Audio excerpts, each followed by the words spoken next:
ఇక్కడ చూస్తే GPP complete అయిన వాటిలో మాత్రమే మనకు ఆధార్ వ్యాలిడేషన్ పెండింగ్ అనేది చూపిస్తుంది.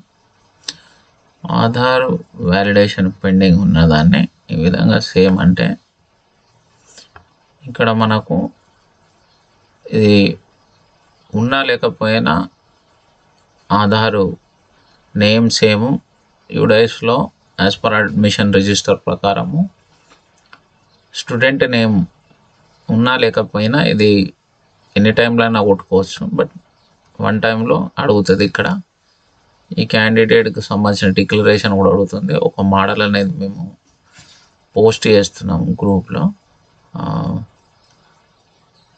సో ఇది కూడా ఇది వెరిఫైడ్ ఫెయిల్ అంటే సో పేరు అనేది సేమ్ లేదు. బట్ ఇది ఫెయిల్ కానీ పాస్ కానీ మ్యాండేటరీ దీన్ని ఆధార్ వెరిఫికేషన్ అనేది చేయాలి. ఇది జిల్లాలో దాదాపుగా ఒక 27,000 మంది వరకు ఉన్నారు యాజ్ ఆన్ టుడే. ఇమ్మీడియట్గా దీన్ని ఏంటంటే మనం ఇది జస్ట్ ఒక 1-2 సెకండ్స్ వరకు మాత్రమే ఇది క్లియర్గా డీటెయిల్స్ క్లియర్ చేయాలి. ఒకటి పేర్లు ఉన్నవి ఇమీడియట్గా వాళ్ళను ఆధార్ వ్యాలిడేషన్ అనేది చేయాలి. ఇది పేరు డీటెయిల్స్ అనేటివి అప్డేషన్ ప్రక్రియ అనేది చేయాల్సింది. Thank you.